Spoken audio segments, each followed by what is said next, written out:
Welcome to the Unibet Creme de la Prem with Paul Nicholson and Chris Mason. Welcome to the Unibet Creme de la Prem. Here we're going to debate all the talking points from this year's Premier League. I'm joined by Paul and Chris.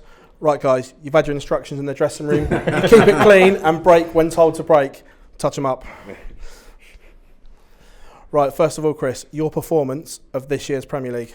Michael van Gerwen against Rob Cross, the 111 average, which I think is the highest average of the Premier League this season. For me, what it meant with all the history with the World Championship and missing darts and then Cross going on to win it, yeah, that was sort of a statement.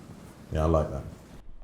Can you counter that, Paul? For me, it's not one performance. It was actually the 3 performances in 2 days for Gary Anderson in Rotterdam, because he knew going into that 2-day period that if he didn't show, then he wasn't going to make the top 4. And it wasn't just the fact that he won all 3 games, it was the way he did it. Sensational performances over the course of that 48-hour period, and it's one of the reasons why he's in the top 4 now. Good call, gents. I like both of them, to be fair. And me. However, the opposite end of the scale, now I want your worst performance of this year's Premier League to date.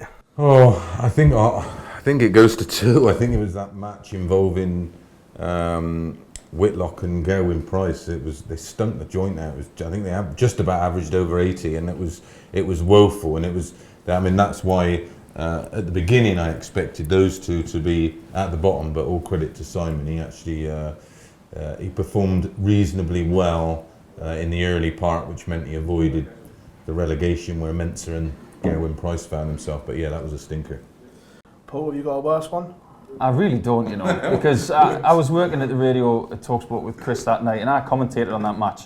And there's not many matches in my career in media where I've taken my headphones off and just went, that wasn't good. And I was shaking my head for a good 5 minutes thinking that was terrible. And I fear to think what the players were thinking after that match. It was that poor. For a Premier League match, I think both guys would probably say that was one of their lowest points of the season so far. But I'm with Mace. You got to give Simon credit for making the top 8.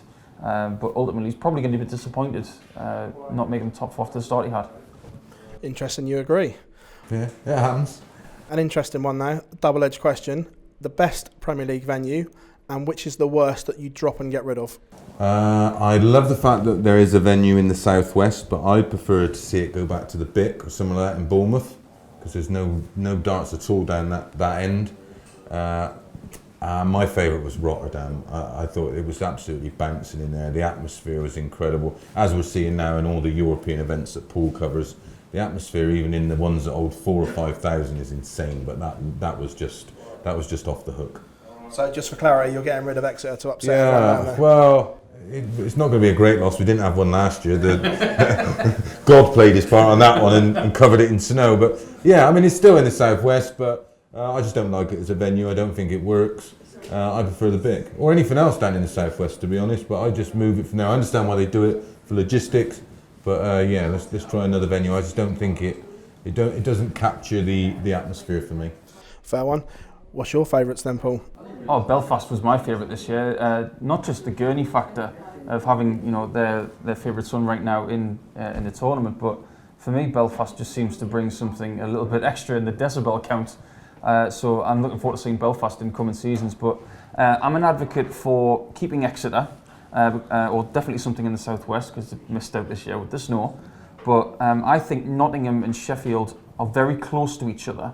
If you get rid of one of those, you can still capture the people from that area of the country in the East Midlands and South Yorkshire.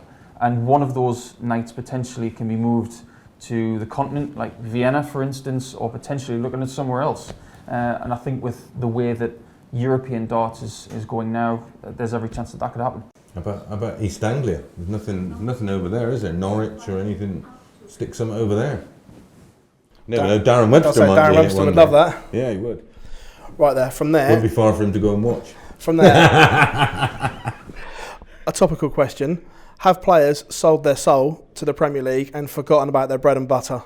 Well, it's not the kind of thing you're going to turn down because you're guaranteed so much money, so much exposure, so many opportunities to put patches on your shirts, which again create finances to get you through a season.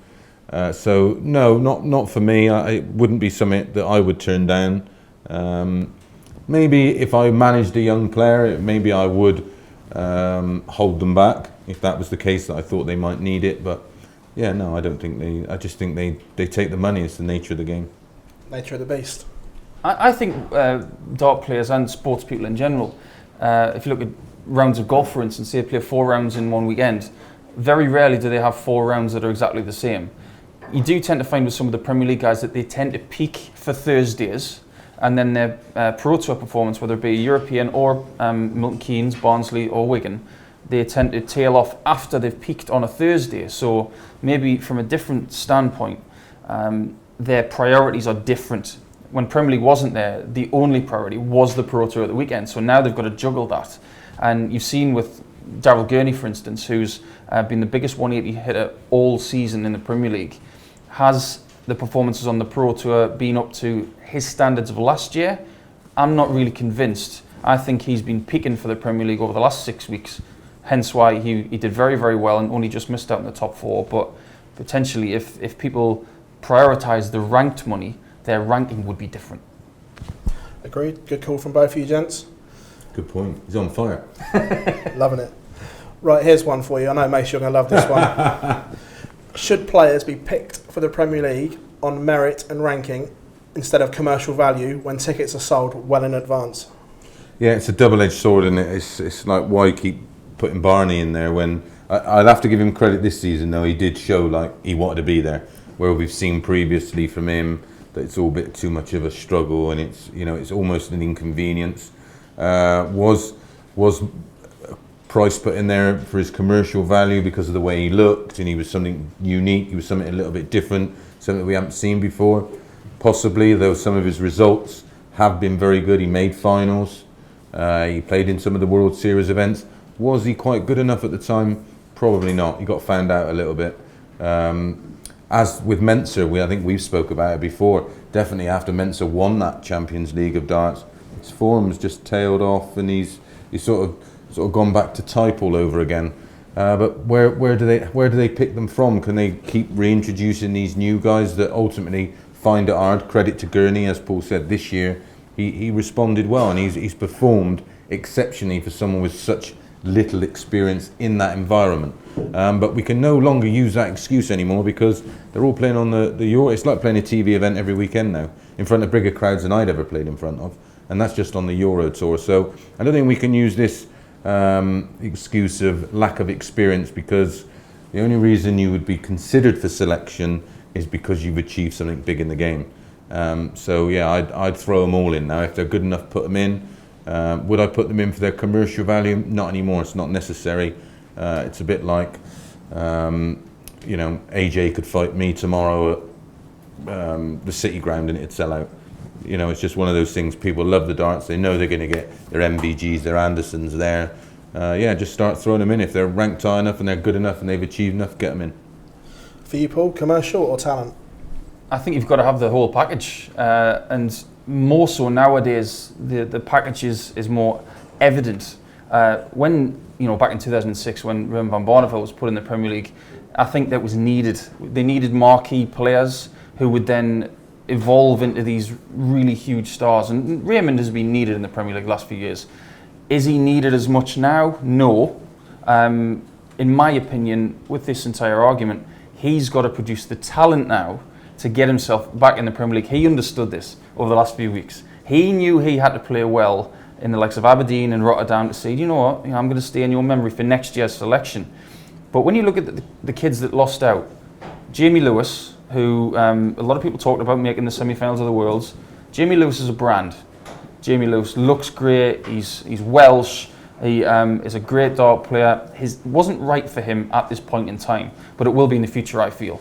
But Vandenberg, for me, he is the epitome of the darting brand of what you need right now. And it's players like him that are going to gazump the likes of Van Barneveld in the coming years, because he's got the talent, he's got the moves, he's got the music, he's got the fans, he has got the lot. And the likes of Barneveld, they need to have the talent and the results, as well as having the image for incoming years. Yeah, I was the advocate for dumping Barneveld and Whitlock for Dimitri and Carl Anderson. I thought, let's go with the whole thing of debutantes. That's the way it is, because They're the players that are now going to influence the next generation. Your Dimitri van der Burs, your Jamie Lewises, the young players are going to influence our future, because that's proof to all these kids on the JDC, the Development Tour, the Challenge Tour, that they've all gone that route, and now they're Premier League players. So that's evidence. Very much like we have with Michael van Gerwen. There is a proven route, and reward the kids. I think, Barneveld again has been invited to all the World Series this year. It's another couple of $100,000 for now.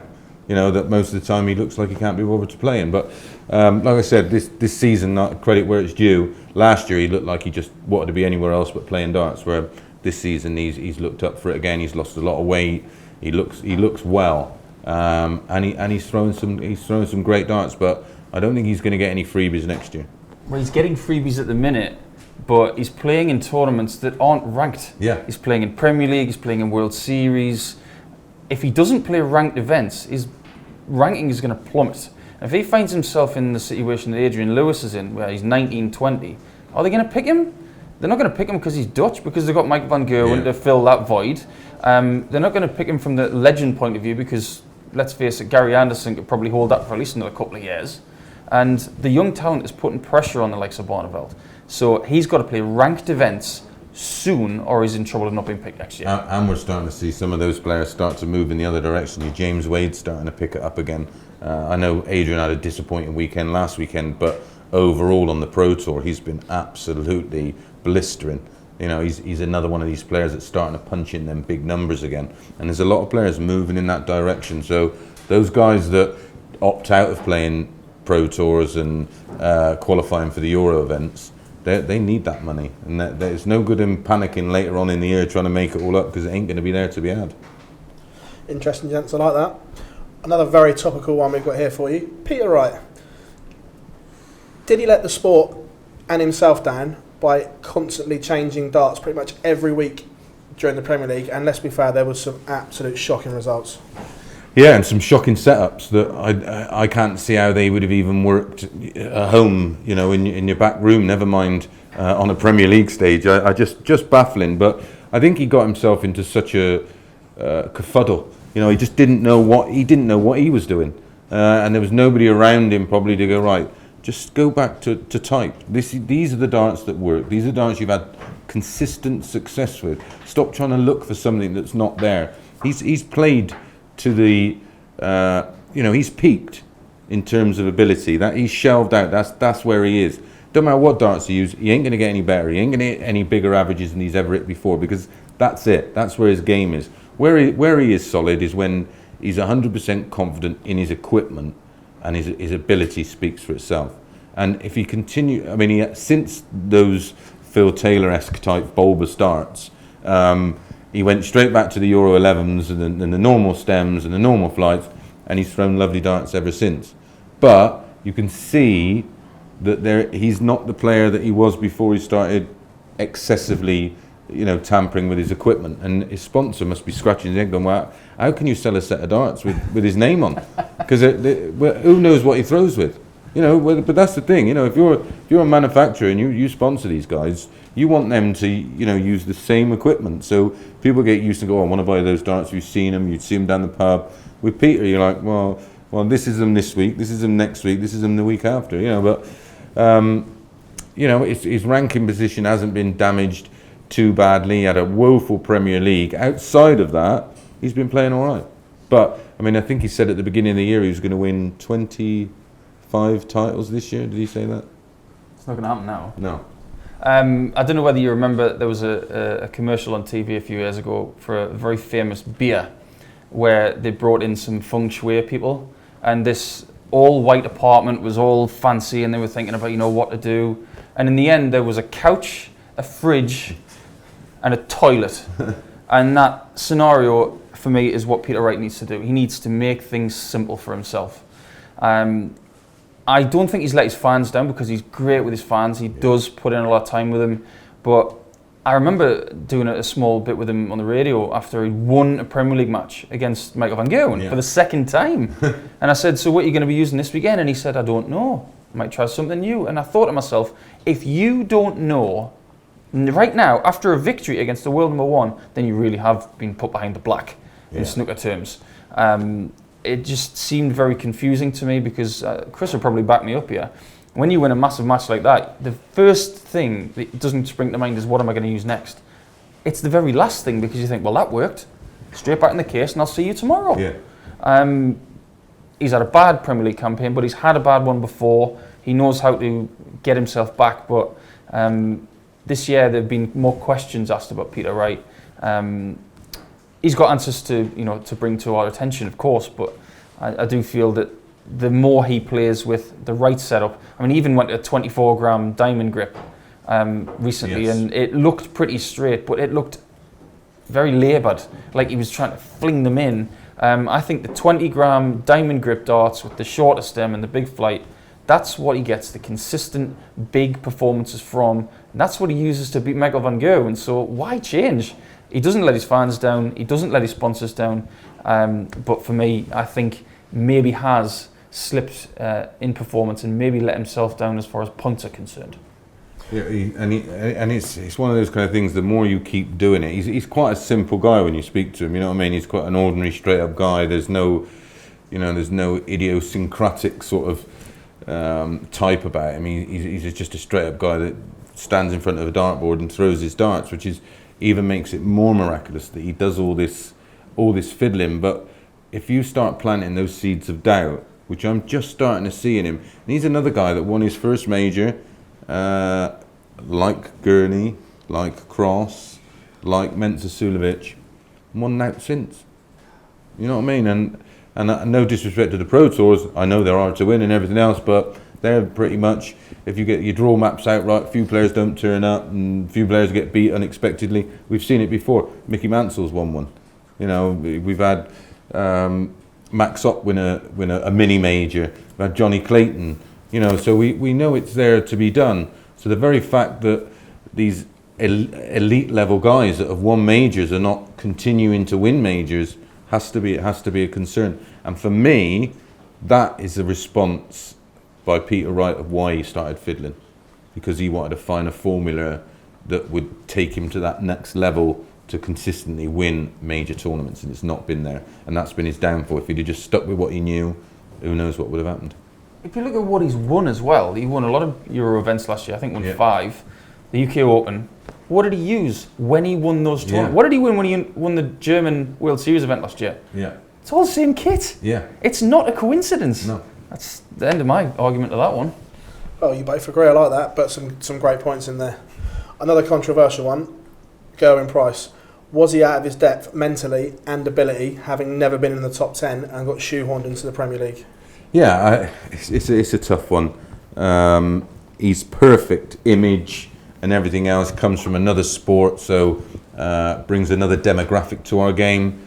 But I can't base on whether he's good enough or not because I haven't seen enough of him. He's been around 5 minutes. I think he's only been playing sort of semi-pro darts 4 years maybe at the most, around 4 or 5 years. Full-time pro, probably less than, probably around 2 or 3 years. I think it was, again, it was offered to him. What's he going to do? He's not going to say no, is he? Would have I advised him to do it? Probably not. I'd have said, because he was, the evidence is there. He was definitely not ready. We know he can beat the majority of players because he's beat them on the Pro Tours and he's beat a few players on TV. But he's had a couple of decent runs on TV. Outside of that, he's not done enough, and that proved to be his downfall because he just didn't have the experience or the capacity to mentally absorb the fact that there's more. Look at Michael Smith. Michael Smith's not played well this year. He's just learned how to win ugly. And he's found results out of defeats. And that's what comes with experience. He's had his go in it. He felt what it was like. Took him a year to get over it. We've seen players never get over it.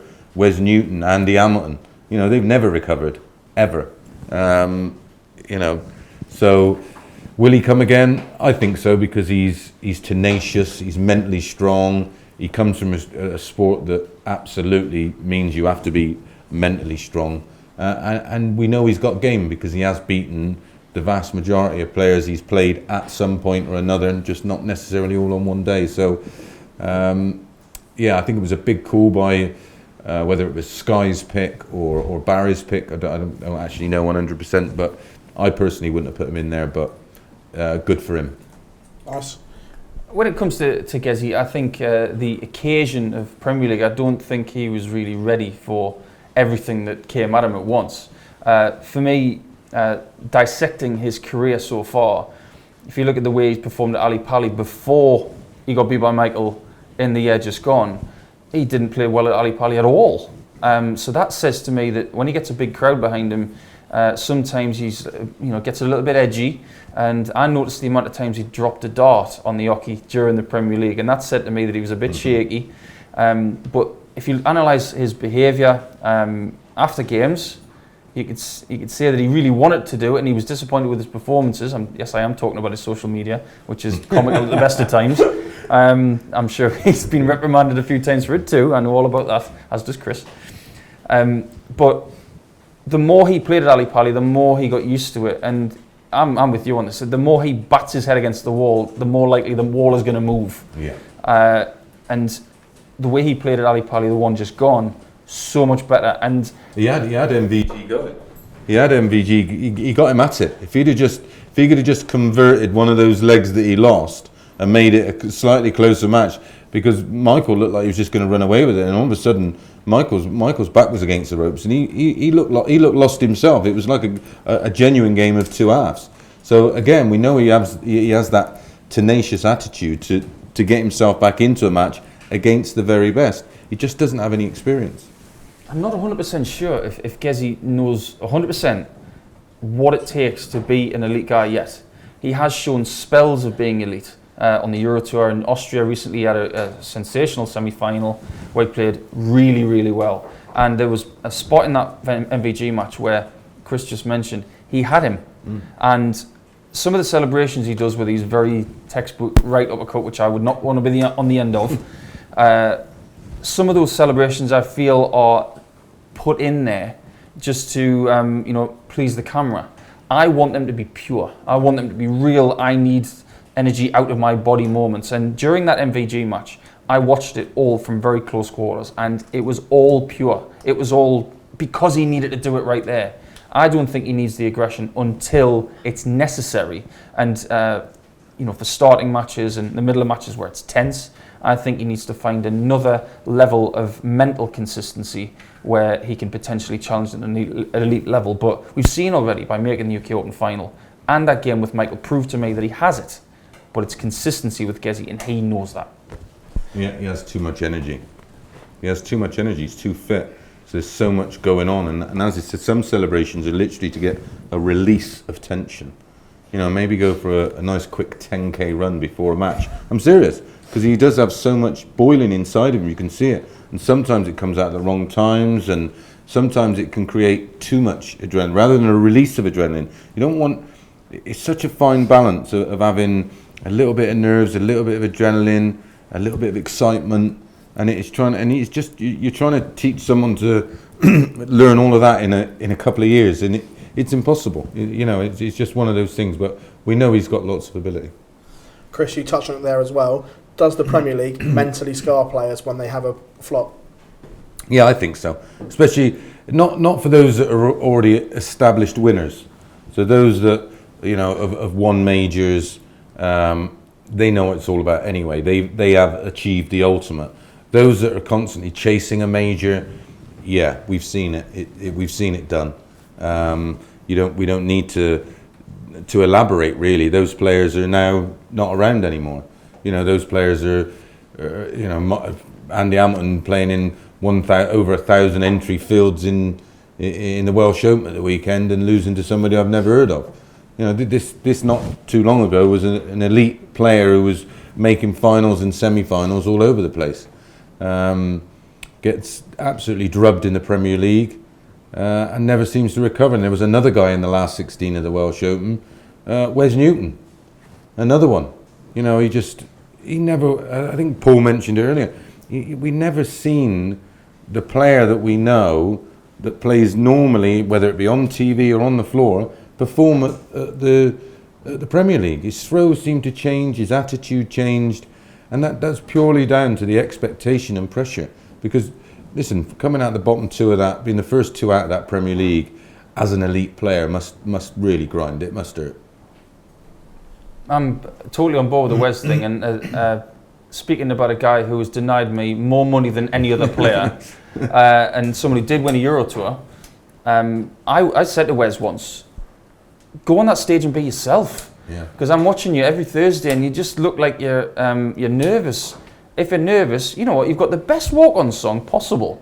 Bit of Kiss, bit of Crazy Crazy Nights, and he's doing this little hands-up thing, but it just looked put on to me. And I said, you know what, mate, you're one of the funniest guys on tour. Go there and be yourself. And I feel that when guys grace that stage for 14, 15 weeks potentially, that sometimes they're not being themselves. And being themselves is what got them there. Sometimes the thing about people, you know, going into obscurity after the Premier League, it is true. It happened with Wes, it's happened with Andy, but it was a myth with Webster. Because after he got eliminated from the Premier League, he was smart enough to say, you know what, I need a couple of weeks off. I don't want to throw a dart, I don't want to talk about darts, I don't want to even look at it. When he played the rest of the year, he actually played really, really well.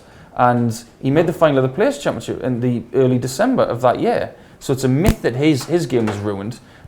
Consequently, he's had technique issues since then. That's got nothing to do with the Premier League. But the biggest example for me is definitely Wes. I'll give you another two. Hybrex Klassen. They just literally go in the opposite ends of the spectrum in terms of titles won, ranking position, both going that way. Because they both had awful Premier Leagues, and I'm on about 2 cracks at the whip as well. And they've both had 2 cracks, not 1, 2. Yellow's already admitted on this programme that he was put in the first one too early. Kim's had 2 fair cracks at it now, and if he's going to get a third, he's going to have to do something very special. Agreed, interesting, gents. Right, we're going to move on to this week. First semi-final. We've got Michael van Gerwen against Rob Cross. Who wins and why? Even without the fact that Rob Cross hasn't been very well, he's had an indifferent Premier League for me. My big worry for him, he's not even won a Pro Tour. Since becoming world champion and looking like he was going to be as an unstoppable force as you can be when you're surrounded by Anderson and Michael van Gerwen and others, he's underperformed. I think he's found it a little bit too much. I think he needs to take a look at his schedule. I think he needs to take a look at his physicality and his lifestyle at the moment. He's a multi-millionaire, or he's going to be. If he's not, well, he's already a millionaire. He's going to be a multi-millionaire irrelevant. If he never played another ranking tournament again, the demand will always be there because it was a fairy tale story. But yeah, I'd like to see them doing something a little bit different with him. But Michael van Gerwen's on this little cycle of playing okay, coming out and just playing bonkers darts. And I can see Cross on the end of a big drubbing. I'd be surprised if Cross gets more than 5 legs. And I'm a huge, huge Cross fan and a good friend. I know that might not sound right, but it's not my place to give him advice on how he should run his career. He's achieved something I barely got close to, but ultimately everybody who knows anything about the game, and I talk to them about it, is saying the same kind of things. He needs to be reined in a little bit and look at how his life is away from that. He's got a young family, which you must miss. He's constantly on the road, and that there's no reason for it. It's not like he's chasing a pound note anymore. I'm with you. I love watching Rob Cross, and I was having the game he had with Michael at the Worlds is one of my favourite games of all time. Definitely the best that Ali Pali's ever seen. I echo what you say about his stuff away. I think he needs to watch the weight. I think it's not a controversial subject. It's starting to affect his throw a little bit. Yeah, it has.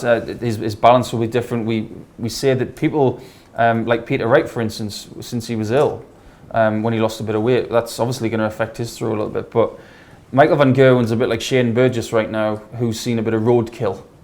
He is ready to cook it. Yeah. And as far as I'm concerned, Michael, when he sees a bit of weakness in someone, his eyes go wide, proper white. And I feel for Rob Cross this week. I feel Michael is looking at Rob saying, "You are mine." And I feel there could be quite a gap in this game if Michael gets the right start. And three of this, just a statement he said there about a player like a wounded animal. 3 of the greatest players ever to play darts, Taylor, Bristow and Michael van Gerwen, all have that same quality. If there's a tiny bit of fragility in you, they expose it and they make you feel, and they make you aware that they know. So we've got one finalist. Second one, we've got Gary Anderson against Michael Smith. Same question, who wins and why? Well, only got to look at the record books. It's not a happy hunting ground for Michael Smith, and Gary, he's had his little blip, played lovely, as we've already spoke about, or Paul spoke about, a lovely time in Rotterdam where he really produced the goods when expected, and that's what Gary does. You know, he does that. He goes through long spells where he doesn't win enough for someone of that much quality, but if he gets a bee in his bonnet and he wants to win, he knows how to win. And again, we know whether it's the campaign, this long Premier League campaign, we've got 2 players, both in the top 4, both suffering with illnesses. Rob Cross, chest problem, as Michael Smith. I think Gary wins. I don't think he'll have it as all his own way. I think he'll lead early. Michael will relax and start to get into a nice rhythm, maybe pegs a few legs back. But I think both games go 10-5. Interesting. I'm not too far away from that myself, actually, because I think the illness part will take its toll, especially when a few nerves are jangling up on a stage that neither Rob Cross or Michael Smith have graced.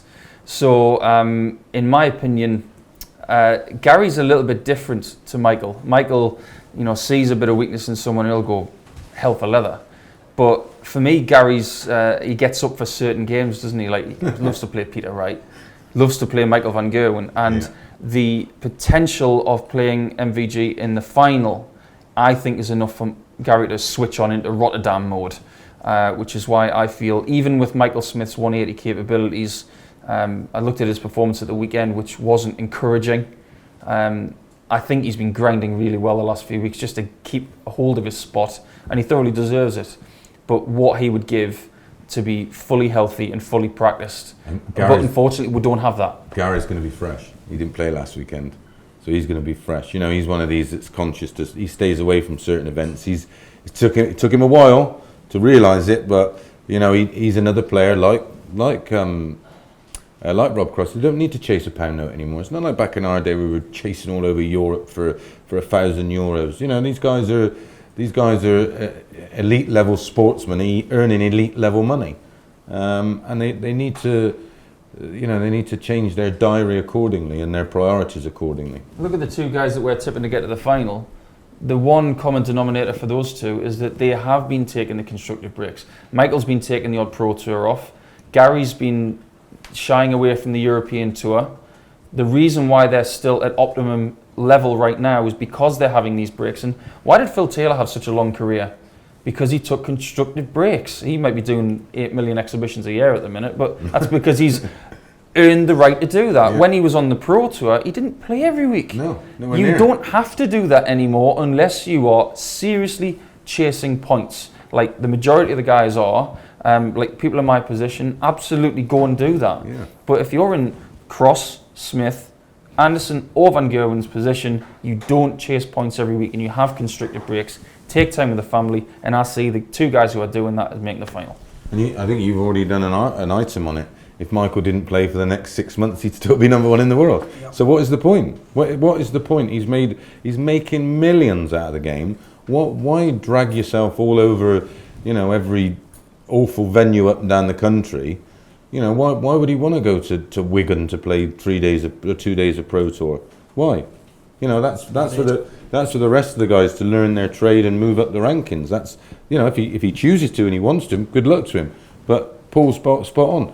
And you had Lloyd in not very long ago on the show. He'd tell you he was number 1 in the world a lot of the time because he went everywhere. He wanted to be number 1 in the world, and he literally would go to Toronto for 2 days and fly back and then play somewhere else because he wanted to be number 1 in the world, and he played every event to make sure he was number 1 in the world. But Taylor would take long constructive breaks where he rested the body and would work on his game. This is another thing we said about Rob Cross, that he needs to have a little bit of work on his game away from a pressure situation, away from that whole environment. Someone to sit him down and say, right, just watch some of this from the Worlds and then watch this back from last week. It's not rocket science. I can see it, and I'm not a coach. Rob Cross is not doing exactly what he did last year, which put him in the position to be a world champion. He's practicing in Premier League practice rooms, in Pro Tour venues. He's not shutting himself away from the media and from everybody else, even his family, just doing the things that he was doing to put himself in this position. And these are the kind of things that should be said to him right now. We've noticed a couple of tiny little habits creeping into his action, and if I was his coach and I was getting a percentage, I would tell him, but unfortunately I'm not, so I'm not going to. Well, he's one of your competitors. Exactly. So we have the dream final in your eyes. We've got MVG against Gary Anderson. Last question, who's had the better 2018 and who wins the final? Who's had it? I've loved watching Gary Anderson at times. I mean, them two are two of my favourite players to watch. They're ultra aggressive. They're big scorers. Take out big shots. They're both showmen. Neither like to turn down a bull out opportunity, which is they're the fans' favourite for a reason, and they're fan friendly. They do all the things that you want to do. For me, the edge would go to Michael, but not by a huge margin, what people would think, because Anderson loves to play certain players, and he loves to stick one on MVG, and he loves to put one over on him, like more than anything in the world. He loves to do it to Taylor, he loves to do it to Peter Wright. There's a few other out there on his hit list that he does more often than the others. The obvious favourite and the right favourite is MVG, but I would not be shocked, like we seen last week when Anderson turned him over 7-5. If he makes that kind of start, he turns him over, because he'll get him at it, and Anderson has the game where he can sustain that high level for long periods, and we know what Michael's like on the back foot. You can rattle him. I'm with you there. I think we can't really read a lot into the Aberdeen game. It was almost a dead rubber. Anderson winning that match got himself into this position of not playing Michael in the semi-finals, which to him I think was against what he wanted. Now he wants to play Michael, but if he wants that, he's going to have to go through Michael Smith first, of course. But I think it's all about the start. I think Van Gerwen gets a blistering start, he's out the blocks, I think he'll stretch. But if Gary stays with him and you get one key missed double after about 6 or 7 legs, it could twist just like that. And we saw in Newcastle with the 9 dart attempt from Michael Van Gerwen, and he misses by very, very small margin. And then Gary takes out a 170. Gary doesn't give up against Michael in legs when he's got the tiniest little sniff. And that's the kind of game we all want to see. Well, their first Premier League game, both averaged 110. And incredibly, Anderson got blitzed 7-3. You know, that just shows you what he's actually up against. So it's not necessarily the start in terms of how well he plays. It's just how many legs he can get in front. So he likes a little bit of a cushion, and likes then to play within himself, and then he starts to produce his best darts. Where Michael's the opposite. Michael's very much a bully. You know, he likes to get on top and keep on top of you. But if you get him chased, we've seen it at the Euro Tour at the weekend, didn't play well because people stayed with him early and took their chances when they were given. If you don't take your chances against him, then he dominates you, and that's what he likes to do. Well, you've both dodged the question, so one word, Michael or Gary? Gary. I was going to go Gary too. Oh, yeah. I really was. It's so close. I want it to be the odd leg. I want it to go to sudden death, and if it does, I see Michael winning it. Well, gents, there you are. We're split in the end. Thanks for joining the Unibet Creme de la Prem.